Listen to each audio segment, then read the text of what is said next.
Welcome to the Billionaire Mindset, your 30-day journey to thinking like a billionaire. Now you can just watch this video, or if you want to sign up for the entire series for free and get the bonus PDF companion calendar, check the link in the description below. Today is day 21, and we're going to learn the success lessons and advice from billionaires. Enjoy.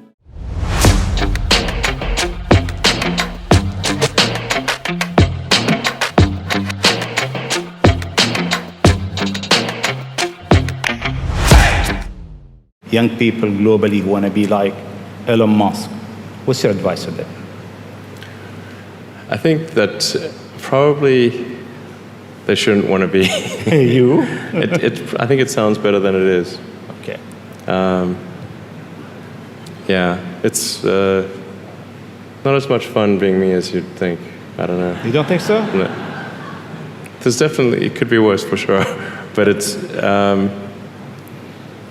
I'm not sure I'm not sure I want to be me. Okay.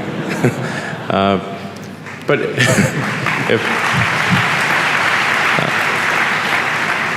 I think advice, I mean, if you want to make progress in things, I think that the best analytical framework for understanding the future is physics. I'd recommend studying the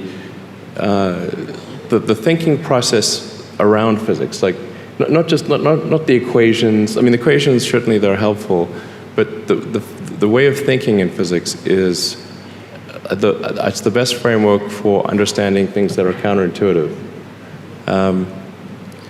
and always taking the position that you are to some degree wrong, and your goal is to be less wrong over time.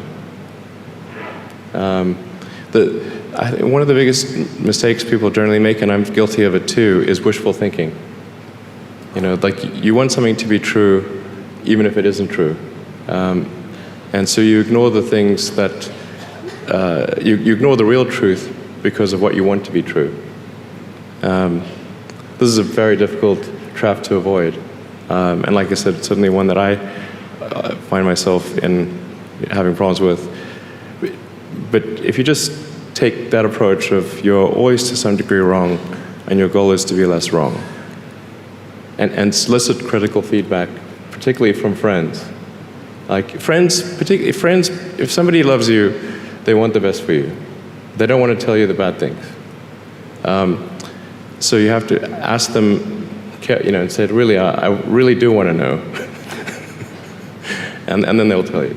And the way I tend to view problems is from a physics standpoint. I think physics is a good analytical framework, and one of the key things in physics is to reason from first principles. This is contrary to the way most human reasoning takes place, which is by analogy.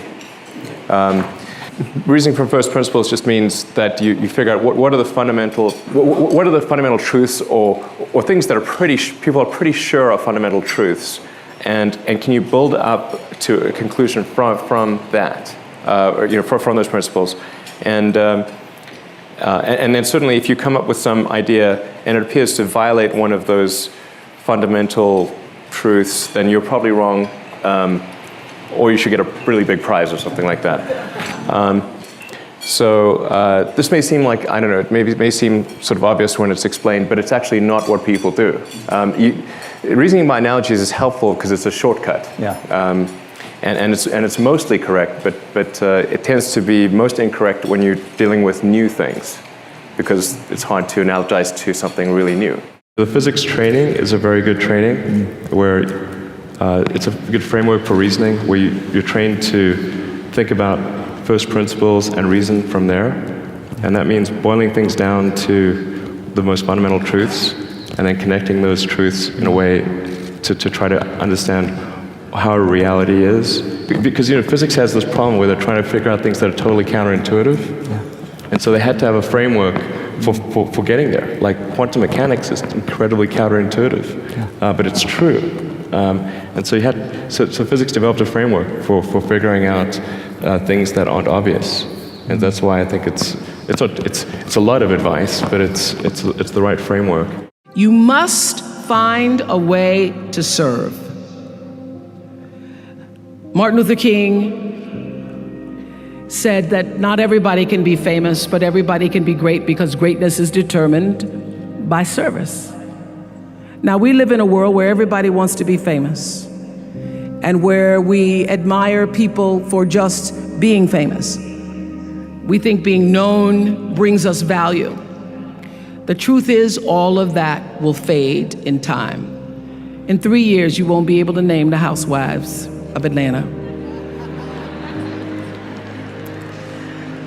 The real truth is that service and significance, service and the significance that you bring to your service is that which is lasting.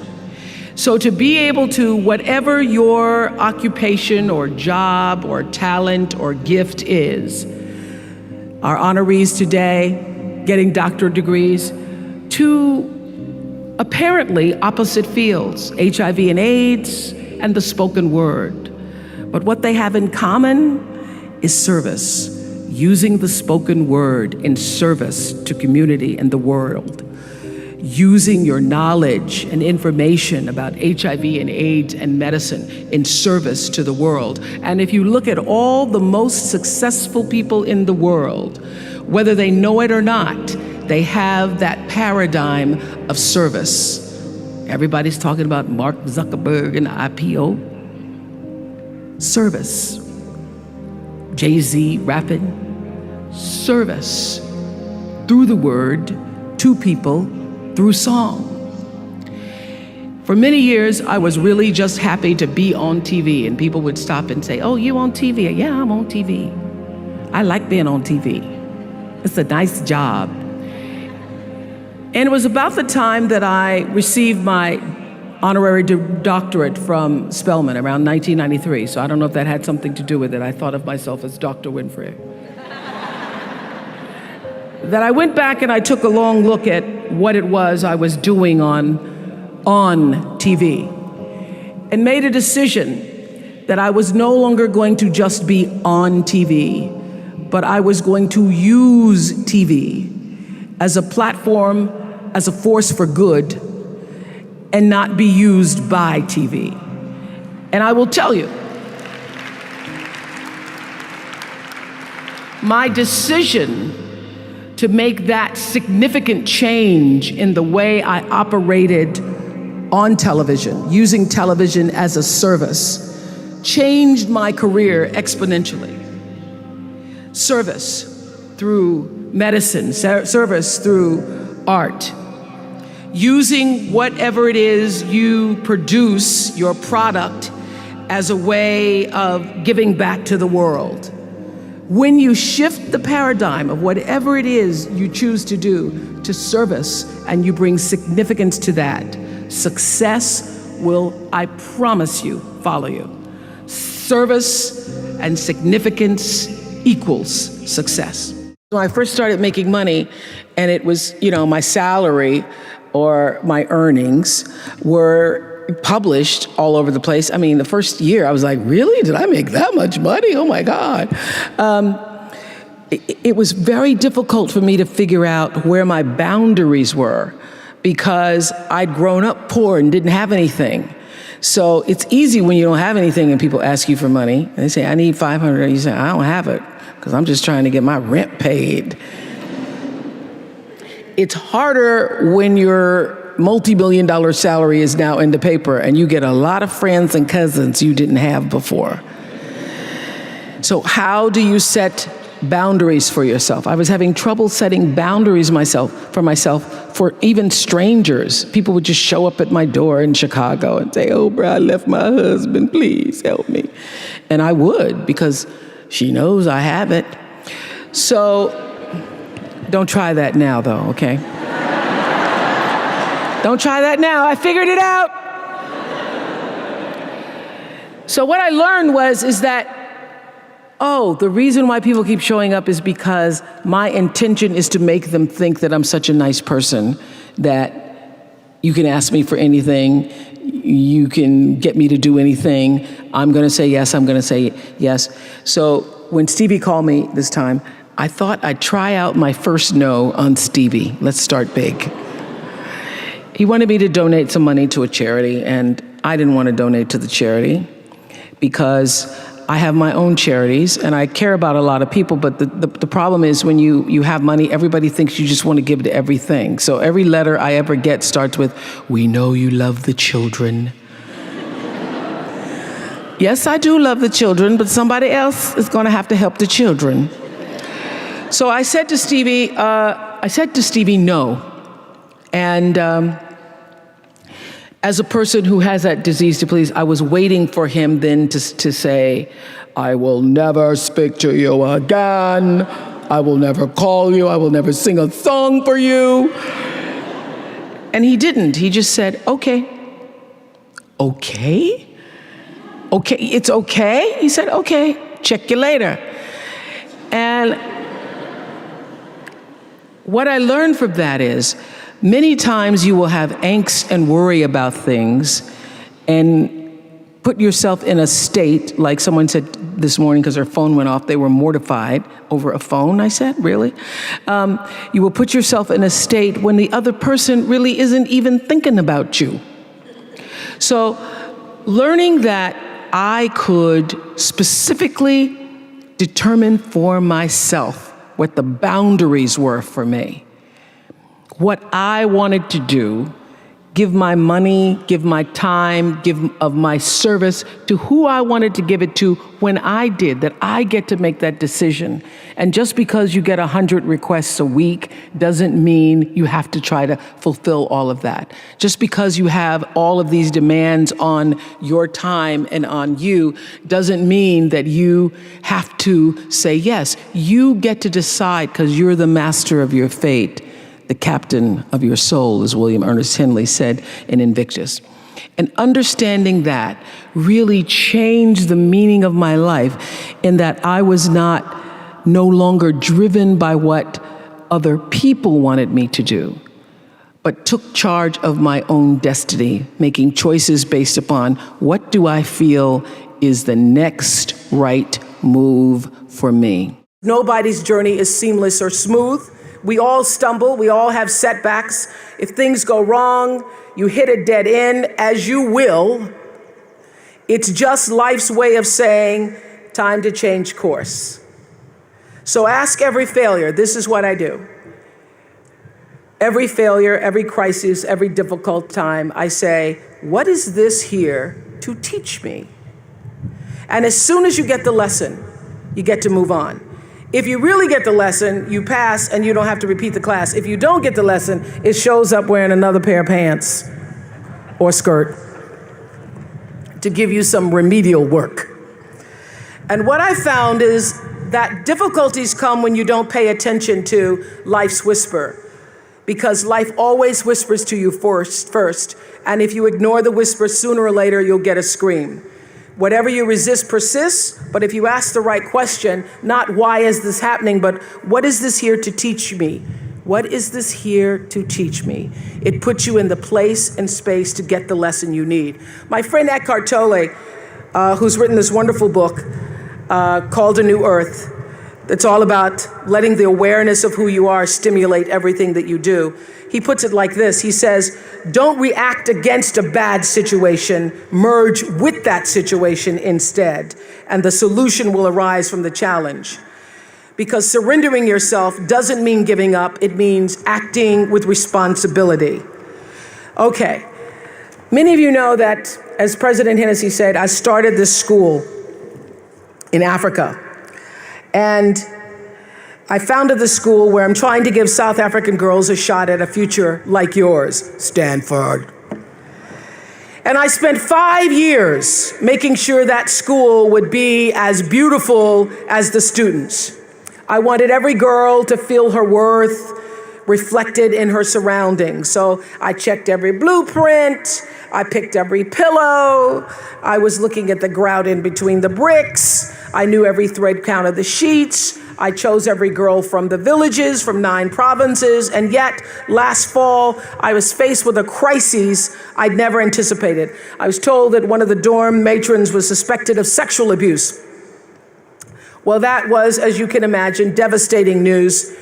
First I cried, actually I sobbed for about a half an hour. And then I said, let's get to it. That's all you get, is a half an hour. You need to focus on the now, what you need to do now. So I contacted a child trauma specialist. I put together a team of investigators. I made sure the girls had counseling and support. And Gail and I got on a plane and flew to South Africa. And the whole time I kept asking that question, what is this here to teach me? And as difficult as that experience has been, I got a lot of lessons. I understand now the mistakes I made because I had been paying attention to all of the wrong things. I built that school from the outside in, when what really mattered was the inside out. So it's a lesson that applies to all of our lives as a whole. What matters most is what's inside. What matters most is the sense of integrity, of quality, and beauty. I got that lesson. And what I know is that the girls came away with something too. They've emerged from this more resilient and knowing that their voices have power. 24 of us were interviewed for a KFC job. 23 accepted. I was the only guy rejected. 6 people went for looking for a police job. 5 accepted. I was the only one. My cousin and I applied job as a server in a 4-star hotel in my city. We waited a long queue for 2 hours. He was accepted. I was rejected. So my mother looked at me, but I know this is a training course for me. Before my 30 years old, I'm a failure. People lose, but I never give up. I think there is an opportunity there. And then I was a teacher later. I graduated from university. I was a teacher in the university for 6 years. Number 5 year, I was elected the best teacher of my university, elected by students. So I said, everything I taught my students are the things I learned from books. What if I go out, spend 10 years, experience all the things, whether fail or succeed, I go back to teach again. That was my original thinking doing Alibaba. So I never thought I could be rich. I never thought I would be successful. I never thought we could survive for 18 years. And then we made it. The only thing that today we should do is share the experience and know-how, especially share the mistakes, suffers with others. My thinking is that, you guys remember, if you want to be successful, learn from the other people's mistakes. Don't learn from the successful stories. Successful stories they make, don't listen to that. There are a lot of reasons behind it. Just like, I remember the first time Harvard Business School came to us, say, Jack, we want to write a case study for you. That's years 2001 or 2000. They came, they spent 1 week and they write a report and I read, I said, this is not me. And they said, this is you. I said, no, this is not us. He said, this is you. So they make up his sign and the case study go up and they start to teach in a lot of universities. The next 5 years, they invited me to go to the case study and they always find a competitor of my company. And after every case study, Alibaba will die, that company will succeed. All the students agree. And actually, every 5 years, all the competitors die, we still survive. So how can you study this kind of a successful story? Learn from the mistakes, the other people. No matter how smart you are, you will encounter these mistakes. You learn from mistakes not because you will be able to avoid mistakes. You will able to, when these mistakes come, this suffer comes, you know how to deal with it. How to face it. The book I want to write, if I can, is Alibaba 1001 Mistakes. This is the most treasurable things that in my life. In my life, it's not how much we achieved. It's how much we gone through the tough days and mistakes. And this is what, if you start to think now, it'll be good. People ask me, why e-commerce so successful in China? Our company alone is much bigger than Amazon. Why e-commerce in China? One of the reasons why e-commerce in China is so successful, because China had a terrible infrastructure of commerce. Right? We don't have so many retail. We don't have so many like Walmart, Kmart everywhere. It's just a terrible backward retail system in China. When internet e-commerce come, people love it. So efficient. Why China mobile phone, grow much faster than America? America and Europe have such a great system of telephone. We don't have a telephone. Among like 100 family can only have one telephone that days. When mobile come, we love that. We just go that. So there is a leapfrog. We don't have the rules or laws. Most of the government officers, they don't know how to make rules or laws for internet because nobody realizes what the internet look like. So that leaves us a chance to grow fast. Europe, very interesting. You have such a perfect rules and laws. Then everything you do, let's follow the rules and laws. And everything we think about, let's follow the rules and laws. And everything we think about, they start to worry. When they worry, they make rules and laws. When we have problems, we start to solve the problems. Then think about rules and laws. You have a problems, like make rules and laws. So I worry about Europe.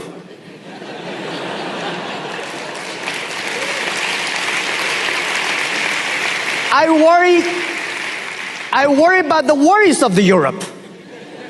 If Africa does not worry, Asia does not worry, why Europe worry about?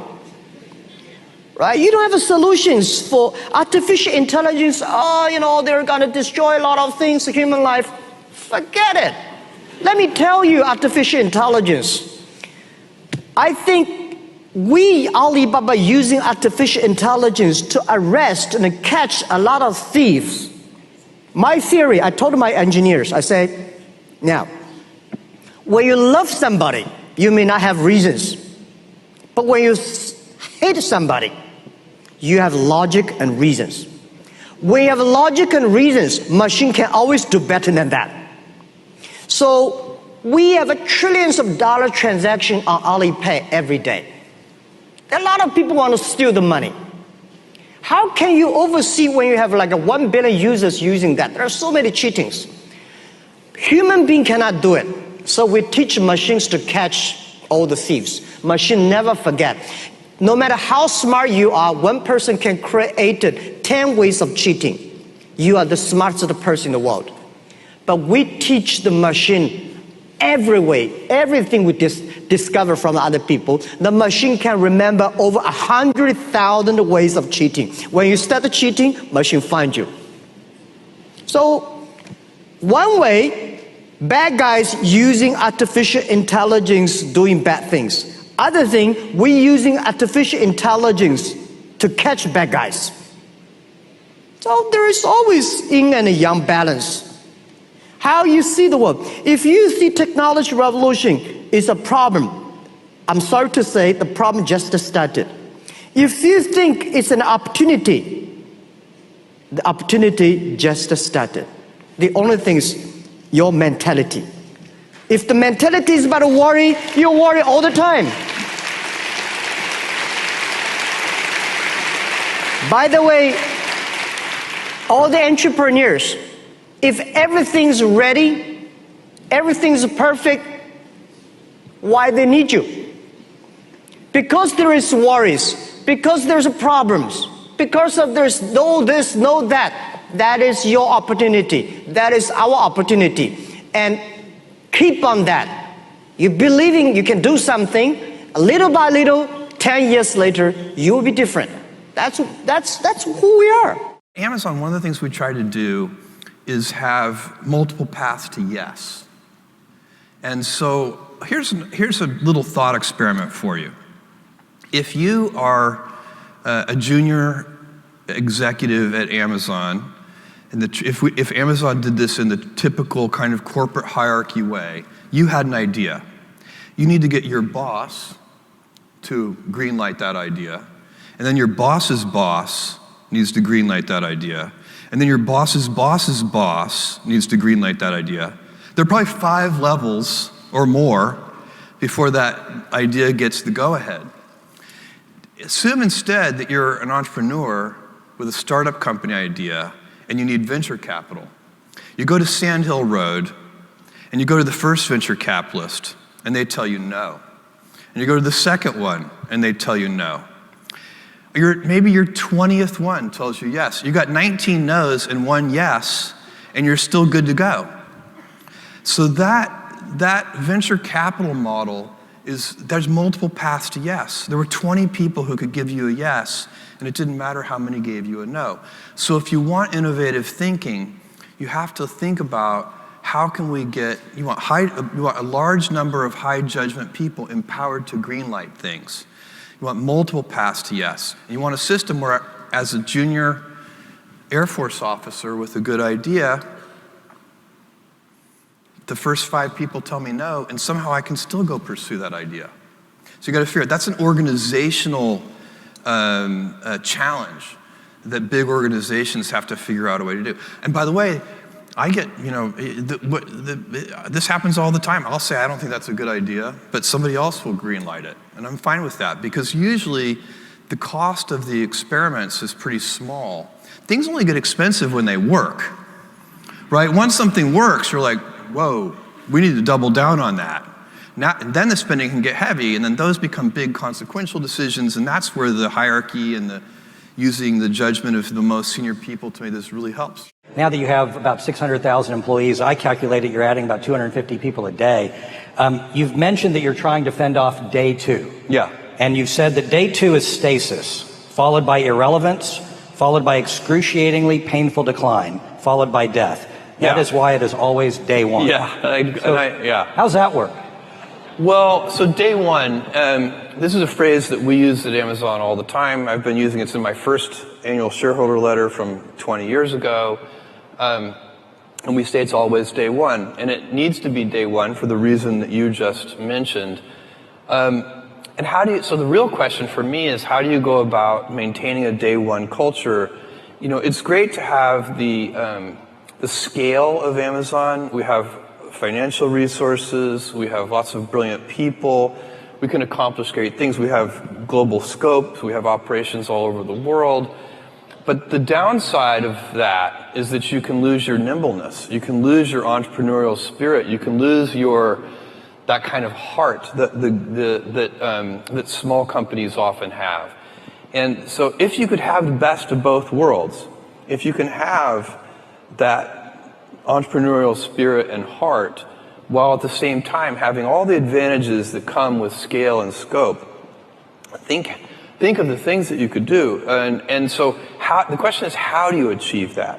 The scale is good because it makes you robust. A big boxer can take a punch to the head. The question is, you also want to dodge those punches. So you'd like to be nimble. You want to be big and nimble. And I find that there are a lot of things that are protective of the day 1 mentality. I already spent some time on one of them, which is customer obsession. I think that's the most important thing. If you can, and it gets harder as you get bigger. When you're a little tiny company, say you're a 10-person startup company, every single person in the company is focused on the customer. When you get to be a bigger company, you've got middle managers, and you've got all these layers, and those people aren't on the front lines. They're not interacting with customers every day. They're insulated from customers, and they start to manage not the customer happiness directly, but they start to manage through proxies like metrics and processes, and some of those things can become bureaucratic. So it's very challenging. But one of the things that happens is the decision-making velocity slows down. And I think one of the reasons that happens is that people, junior executives inside the big company, start to model all decisions as if they are heavyweight, irreversible, highly consequential decisions. And so even two-way doors, you make a decision, it's the wrong decision, you can just back through the door and try again. Even those reversible decisions start to be made with heavyweight processes.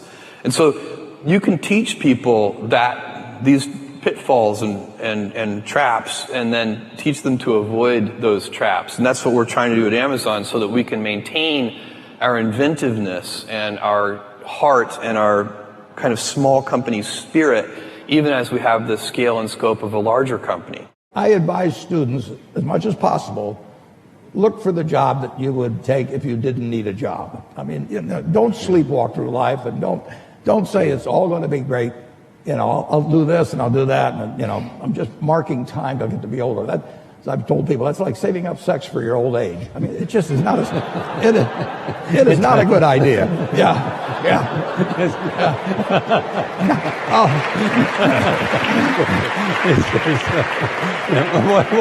What are you urging them to do? I'll explain it. Just what I'm talking about. Now, you really want to be doing what you love doing. And you can't necessarily find it on your first job. Right. But don't give up before you find it. Mr. Buffett, in the past you invested in China, South Korea, and Israel. And recently you partnered with 3G Capital and Jorge Paulo Lemann from Brazil over for the Heinz deal. Does this mean, are you tempted to venture into the Brazil market next? I didn't get the question. The question, you did the Heinz deal. The question is, are you going to invest in Brazil next? I don't know where I'm going to invest next. That's what makes my job interesting. I mean, I'm not kidding. I mean, if you went out and played golf and every drive went in the hole, you'd give up. The game wouldn't be interesting. I mean, what's interesting is when you get in the rough and have to come out and a few things like that. So I love the fact that I don't know what I'm going to do next. You mentioned the Israel investment. In 2006, in the fall, I got a letter from a fellow, and I never heard of him, and I never heard of the company he was talking about. But he said, my name is Eitan Wertheimer, and I want to tell you a little about my company, Ishkar. The letter was a page and a half long, and he said, if he sold the company, the family sold the company, the only company they wanted to sell it to was Berkshire Hathaway. And if I was interested, they'd be glad to come over from Israel and explain it to me. And it just jumped off the page that this was an interesting idea. So I emailed them, and they came over very shortly, and we bought the business. We handed them $4 billion for 80% of a company where I'd never seen it or anything. Eitan kept saying, you got to come over to Israel and see the plants and everything. You won't believe how wonderful they are. And I said, Eitan, I don't go to Council Bluffs, Iowa. I am doing fine in Omaha. And he said, no, you got to see it. I said, no, I said, we can make a deal without seeing it. He said, well, if you buy the company, will you come and see it?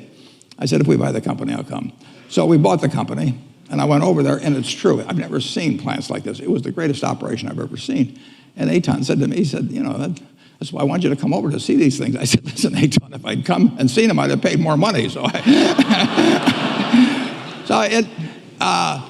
we have a wonderful partnership with the people in Israel. But I don't know tomorrow. Our partnership with the people in Brazil, with Jorge Paulo Lemann and his associates, they are sensational people. I got to know Jorge Paulo when I was on the board of Gillette with him.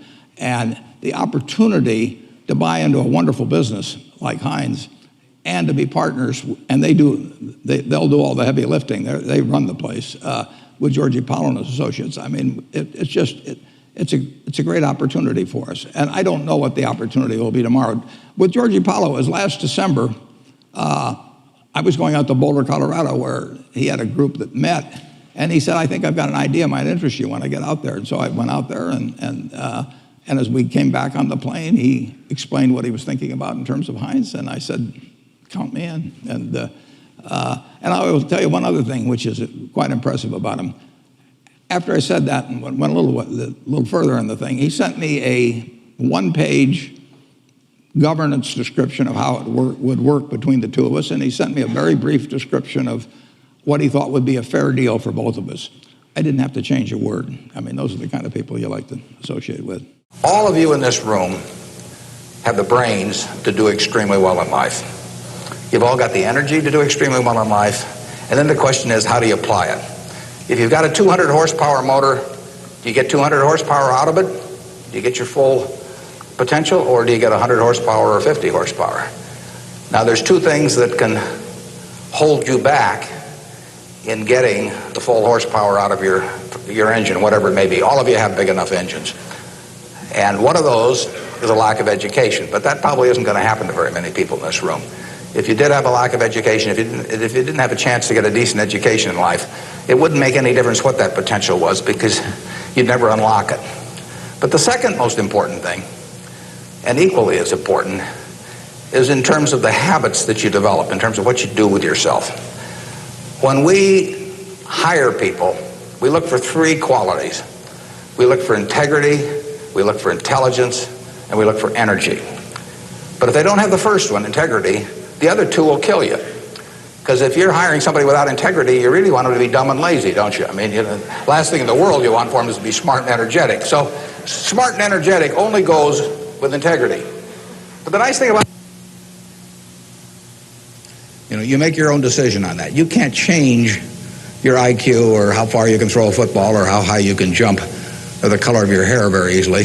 But you can elect to have integrity that matches anybody else's. And if you match that with intelligence, which you have, and energy, which you have, you will get an extraordinary result, and you'd be very foolish to sell me 10% of yourself for $50,000. On the other hand, if you don't match it with that, your potential will, in a significant part, go unused. Well, in 1973, the Washington Post company had gone public in 1971, right about the Pentagon Papers time.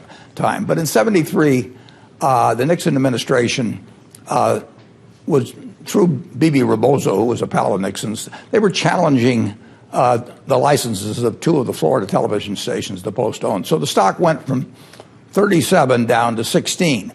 Now, at 16, there were about 5 million shares outstanding. So the whole Washington Post company was selling for $80 million. And that included the newspaper, 4 big TV stations, Newsweek, and some other assets, and no debt to speak of. So the Washington Post company, which was intrinsically worth $400 or $500 million, was selling for about $80 million in the market. We bought most of our stock at about the equivalent of $100 million in the market. And it was ridiculous. I mean, you had a business that unquestionably was worth 4 or 5 times what it was selling for. And Nixon wasn't going to put them out of business. When you're doing these analyses then and now, do you have computers that help you, or how did you actually read all? Did you just get printed materials, or how did you in those days get the materials to read about the Washington Post? And how do you do it today? Well, pretty much the same way, except there's fewer opportunities now. But I met Bob Woodward back, and he'd just come out with all the president's men, and all of a sudden, below 30 years of age, he was getting quite wealthy, and we had breakfast or lunch over at the Madison Hotel. And he said, "What do I do with this money?" And I said, investing is just about assigning yourself the right story. I said, imagine Ben Bradley this morning said to you, what is the Washington Post company worth? What would you do? You have to write the story in a month. You'd go out and interview TV brokers and newspaper brokers and owners, and you'd try and value each asset. I said, that's what I do. I assign myself the right story. And it's nothing more than that. Now, there's some stories I can't write. If you ask me to write a story on, what is some glamorous but non-profit making business worth, I don't know how to write that story. But if you ask me to write a story on what is Potomac Electric Power worth or something like that, I can write the story. And that's what I'm doing every day. I'm assigning myself a story, and then I go out and... So you get... Why should someone like myself or a business owner get a line of credit, get cash out, even if they're already thriving and doing well and they've got cash in the bank? What's the importance of that? Well, everybody does different things, and you got to do with what you're comfortable with. And I've always been comfortable with borrowing money, but that's also my success, because the way you look at unless you're a tech baby again, the world was created because of leverage finance, okay? Right. There's the reason that you had, all the tech companies and the media companies and the great big casinos in Vegas, the things that cost billions of dollars. They had to raise a lot of money. You did it with leverage finance, with my good friend in California, Michael Milken, really came up with. But that's why there was such an explosiveness in the 80s, because of leverage finance. I've always been scared of debt, but I haven't been scared of debt. I never had a problem with using it, but I talk in my book this is the problem that we all do, is say you have a small business and you want to go out and borrow some money, and you do a pro forma for the bank, a budget, to keep it simple for people. people always give a budget that is the best case scenario, and they start to drink their own Kool-Aid and think that's what they're going to do. Well, one of the things projections of like, here's what we're going to be in 3 years and 5 years. Yeah, or even next year. And what I've always done is I've done that for the bank. But even today, in a deal that I bought last week, I want a worst case scenario. Wow. The world's coming apart. Okay, and all of a sudden, all your expense accounts are gone, and are people still going to eat steaks? Yeah. And I run a budget and a performa based on that. Wow. So best case scenario, worst case scenario. Because you know what happens 80% of the time? The worst case scenario. Really? Yes, that's just life. Right. And that's a tool that I've always used, because what happens is they give that to the bank or to whoever, and all of a sudden you start drinking your own Kool-Aid like that's easy to do. It's not easy to do. Being successful in business is not easy. Yeah. But that's why I talk about just simple tools in here. When HarperCollins came to me, they didn't say, we want a life story. We see you on your show. We see you on these business talk shows. We read these articles. We want you to write about your tools, why you've never failed and you've made it through all these recessions. Whether you're a corporate person or you're an entrepreneur. Yeah. Why did you get to go like this and never really went like this? When you have a good idea, right? You ask your friends, you ask for feedback around, you say, oh, I'm all excited, it's a great idea. Right. My friends like it, I can't find. What do you do next? You go to Google, right? And you put it in there and you say, it's this, this, this, this, this. You find 50 different keyword searches and you say, there's nothing there. Right? Wow, it must be a great idea. No one else is doing it. Wrong. The reason there's nothing there is the 15 people who did it before you are out of business, their web servers are down and they're not indexed anymore. And there's no sense of history in a lot of the things that are happening, you know, because, and particularly with mobile apps, because there's no real web there. There's like a one-page web setup that directs you to the mobile app. There's nothing indexed in the app. And so a lot of 50 different people are doing the same app, and, you know, and because you can't get a URL, it's, you know, the XX app, right? And it's XXX app, and it's hard to find the comparables, and it's hard to learn from the history of it. And so it's, whether it's Google, whether it's Facebook, the real challenge right now in starting a company is you can't learn from history because all the history's gone. And us old at least have that. Maybe it holds us back, and maybe, you know, it's the worst thing that can happen is, you know, being, you know, ignorant of what happened might, you know, is probably better in a lot of cases, but sometimes it's not. And so I think that's one of the biggest challenges that entrepreneurs face today, that there's no history to really go back to look at. I went to Dallas after college because a bunch of my buddies were down there, and I got a job working as a bartender at night and was looking for a job during the day and got a job working for a retail software company.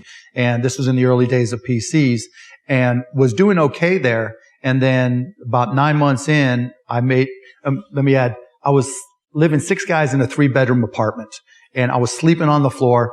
It was the rattiest, nastiest hole you've ever seen in your life. I mean, and I literally didn't have a closet, didn't have a drawer. All my was in a pile on the floor. I had my one towel that I stole from Motel 6 that had a hole in it. That was mine.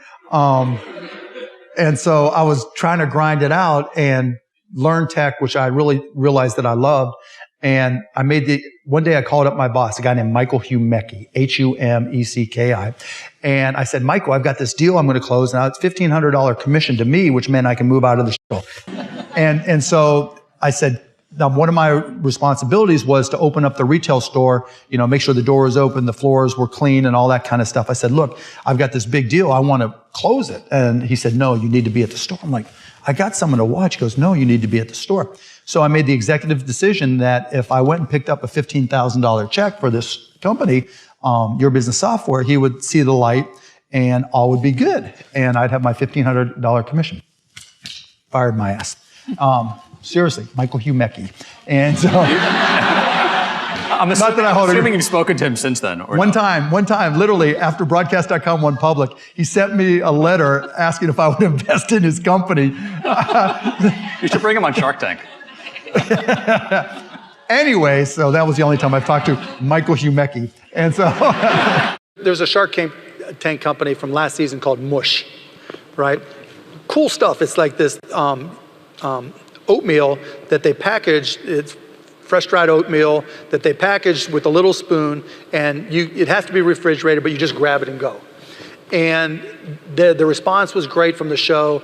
And now, like I just saw their numbers, they went from 50,000 in sales to 100,000 to 125,000 in 3 straight months.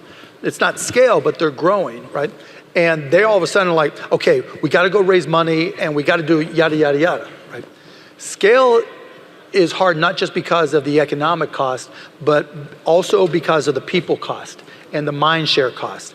It's hard when you're dealing with a major company, and in particular if you're dealing with a big company like a Walmart or Costco or whatever, because you only get one shot at those guys.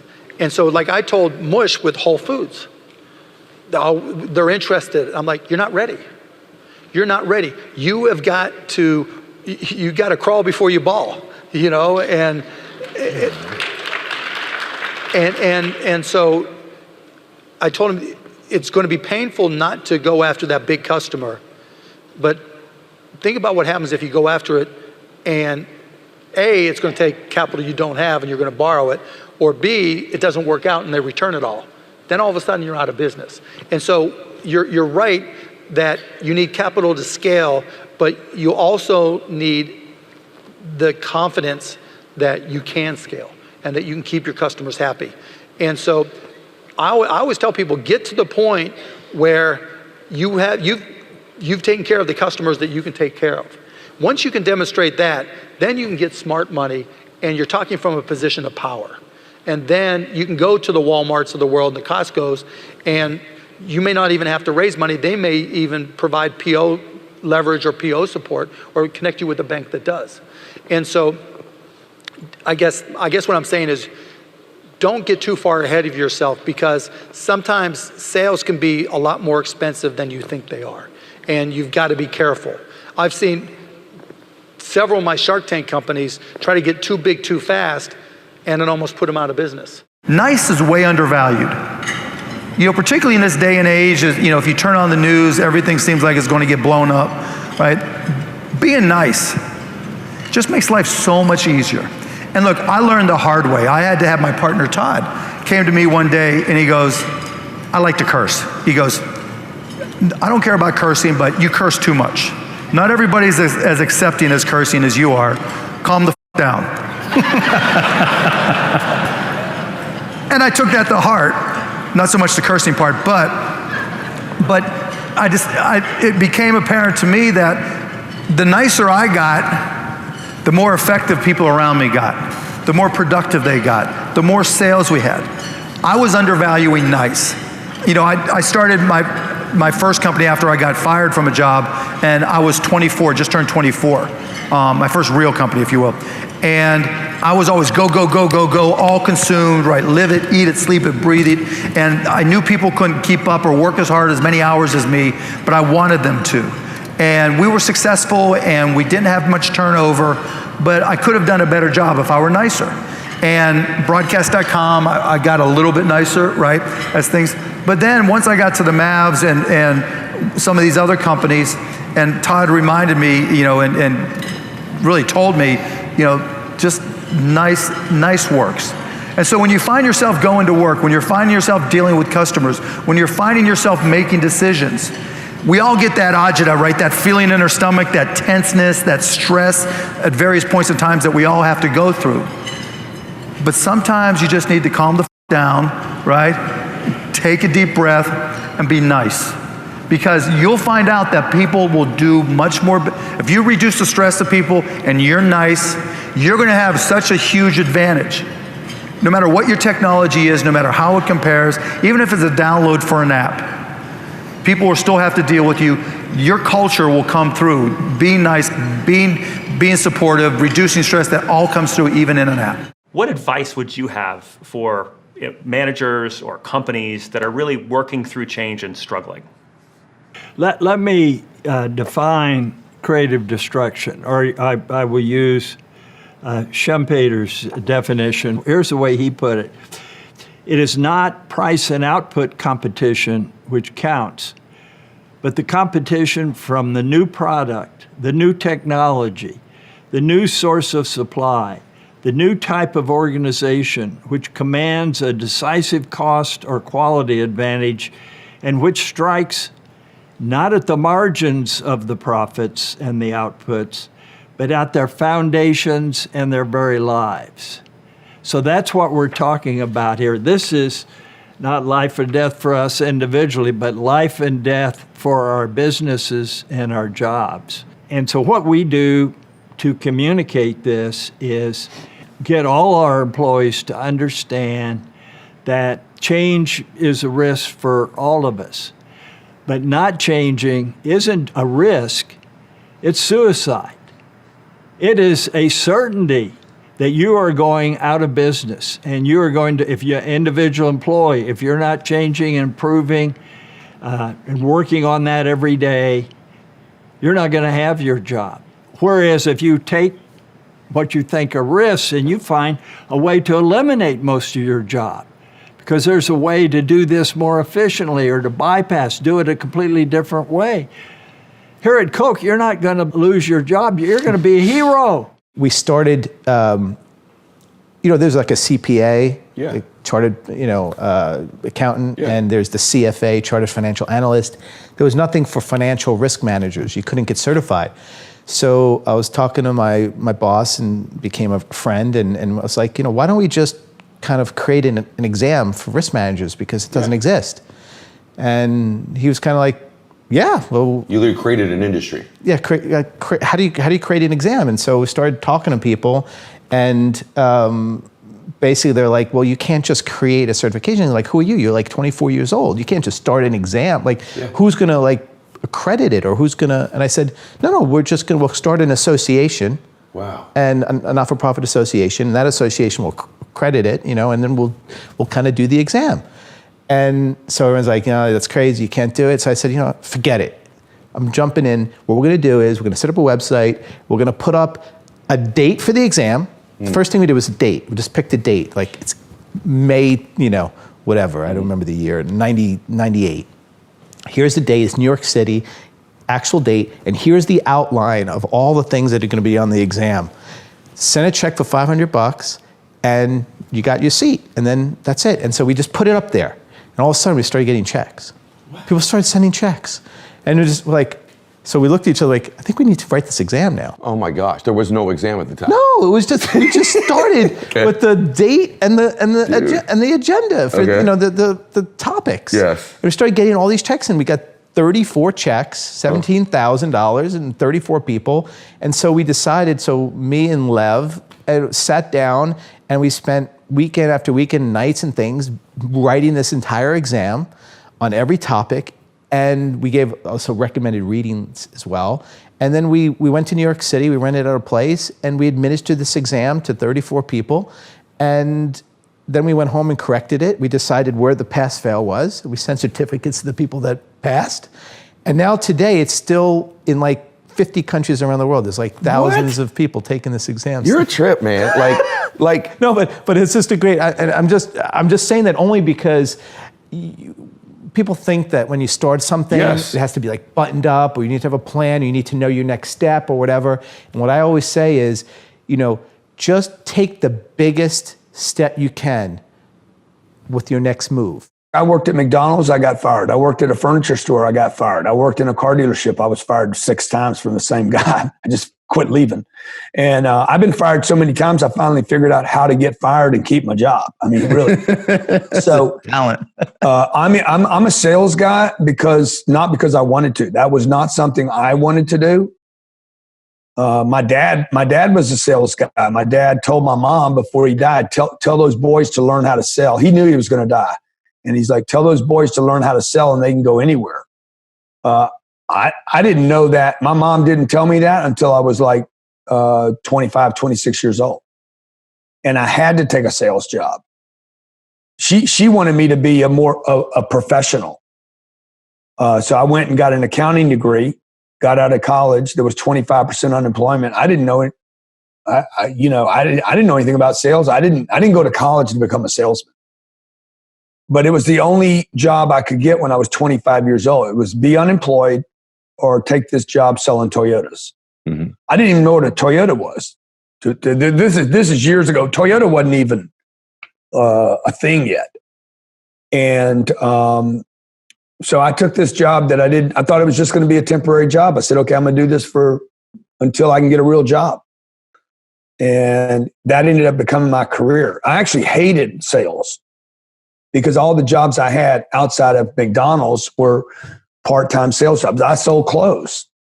I remember selling clothes. I'd sell an outfit and I'd make $6 on it. So kind of hard to get excited about $6, but it was $6 more than I had. And I was trying to put myself through college and pay for all kind of ridiculous things I was doing at the time. And I leaned into the sales thing and started learning it. I was just shooting some material today for Cardone University. We have probably, without me over promoting my own product, we probably have the most viewed sales training system in the world today. And I'm saying that not to brag, but to tell the viewer, this came out of a job I didn't want and didn't like. But when I leaned into it and said, hey, I need to commit to this thing because I have to learn how to do this. I have to learn how to bring revenue in. And whether I liked it or not, I needed to learn the money game. The money game starts with in accounting. And it might have been the thing I learned in accounting as I sit here and tell you this story, because in accounting, I remember studying financial statements in accounting classes. It was accounting, the principles of accounting. I thought I was going to learn how to make money. That's not what they're teaching there. But I remember there was on a page in the accounting book, the blue accounting book that I detested and hated. There was a page about an income statement. And then they would compare income statements of these companies. Well, the top thing of every page was income, revenue, or gross sales. And later, looking back, didn't know it then, but looking back later, I'm like, oh, that's the most important part of a company. If it wasn't the most important part of a company, they wouldn't put it at the top of the income statement. Yeah, that's true. On every income statement everywhere in the world, it doesn't matter whether you're in China or Chicago.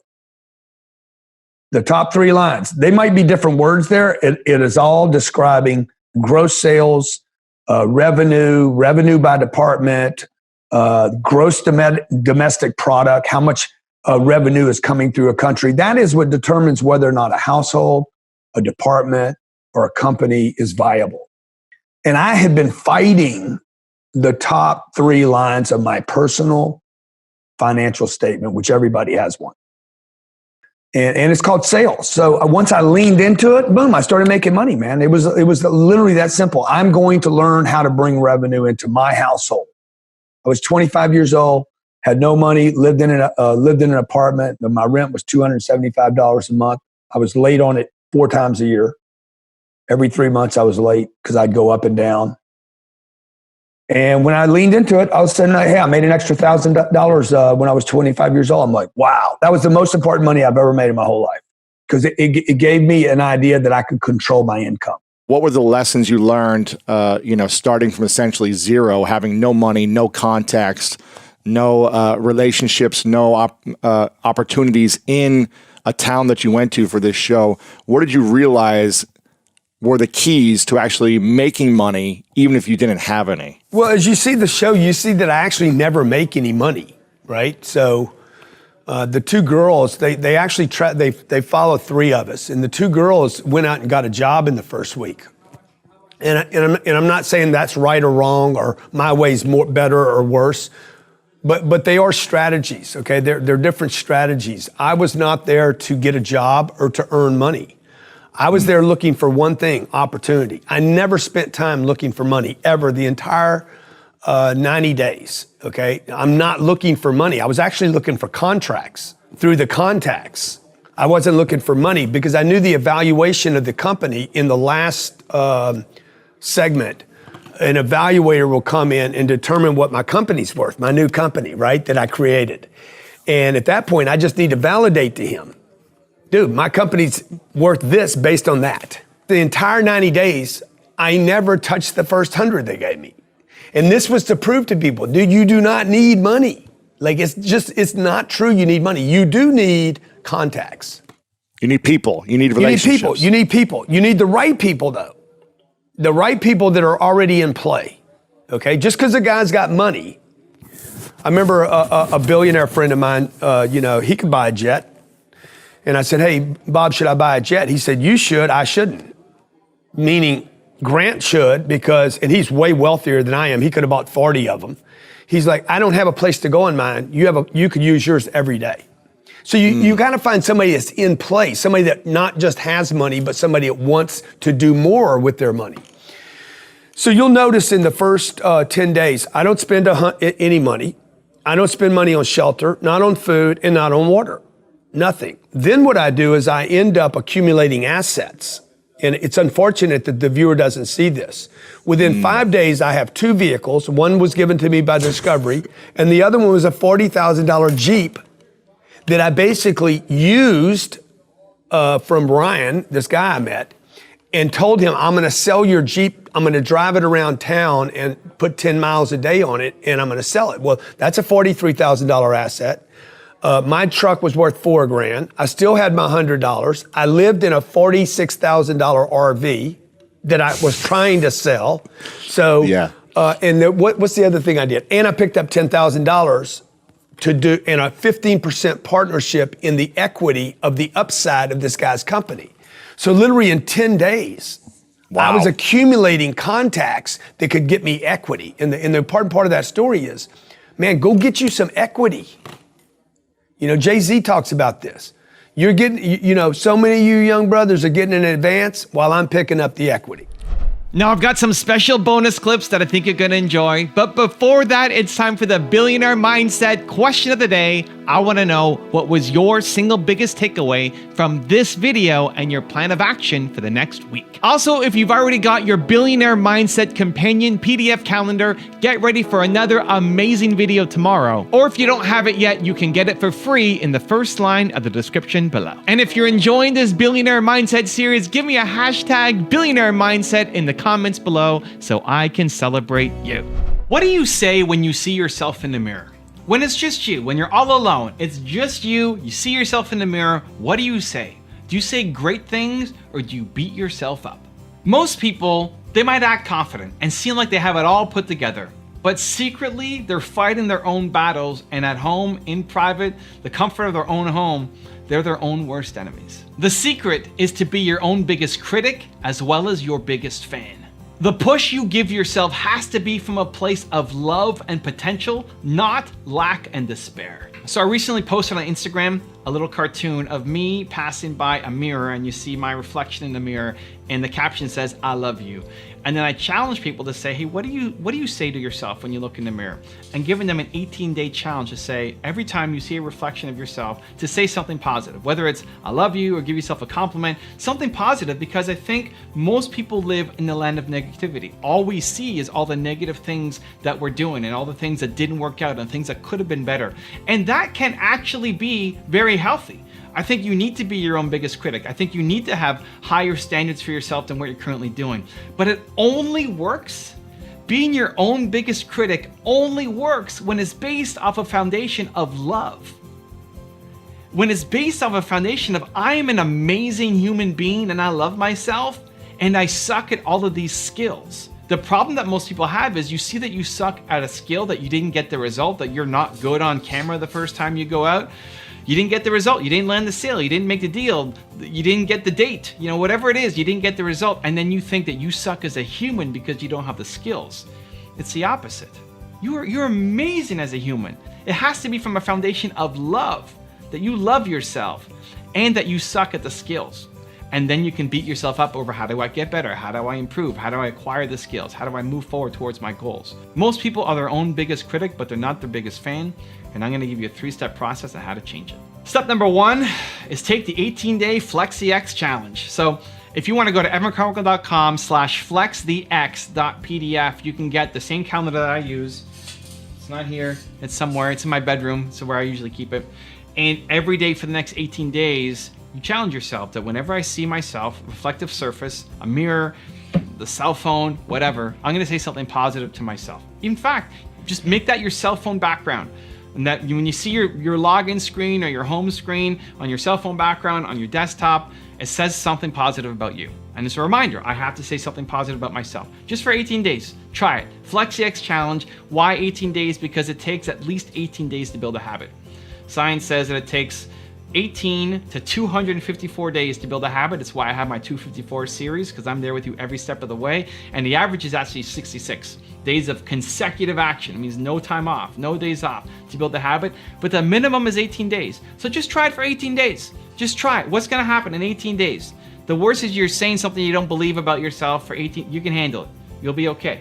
The best case scenario is you actually start to love yourself a little bit more. And the things that you can do when you believe in yourself and you love yourself are tremendous. So step number 1 is take the 18-day Flexi-X I Love You challenge. Step number 2 is being your own biggest critic as well as your biggest fan. You need to do both. And so ask yourself, the criticism that I'm giving myself, when I look at my videos, when I look at my content, when I look at how I'm handling my team, when you look at all the things that you're supposed to be doing, that you are doing on a daily basis, and you beat yourself up, identify the parts that are just a skill set, that you rock, that you're amazing, that you're the best, but you just don't have the skill set yet.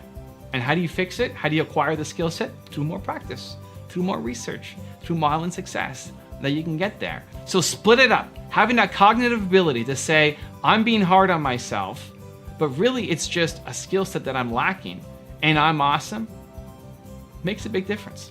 So start doing it today. And step number 3 is kick yourself forward, not down. This often comes when you're comparing yourself to others. You're comparing yourself to somebody else who's in your field, who's ahead of you, or somebody who you went to high school with or university with, and they have a bigger job than you, or making more money and have more kids, or whatever it is that you're jealous of. You kick yourself down. You say, I suck. Well, they're off doing this, and they acquired this by the time that they were your age, and you suck. You're not doing anything. You're nowhere close, right? That's kicking yourself down. That's not helpful. What you need to do is kick yourself forward. What you need to do is look at that and say, that's what's possible. That's the potential. That's what you can be capable of doing. But here's the thing. I think you actually need the kick. I think the comparison is good. I think it's healthy. I think the problem with the comparison is you're only looking at it from the negative because you actually don't love yourself yet. You have to build that up, right? Do the 18-day Flexi-X challenge. It's based out of love to say that this is what's possible. Because without the kick, without the comparison, you stay where you are. The key, though, is you're kicking yourself forward to say, that's what's possible. That's what I want to create. Somebody else has done it. I can do it too. I've got Michael Jordan level talent. I'm going to go off and crush it, instead of kicking yourself down and saying that you suck and you're never going to get there. If you want to sign up for the entire Billionaire Mindset series for free and get the companion bonus PDF calendar, check the link right there next to me. I think you'll love it. Continue to believe, and I'll see you there.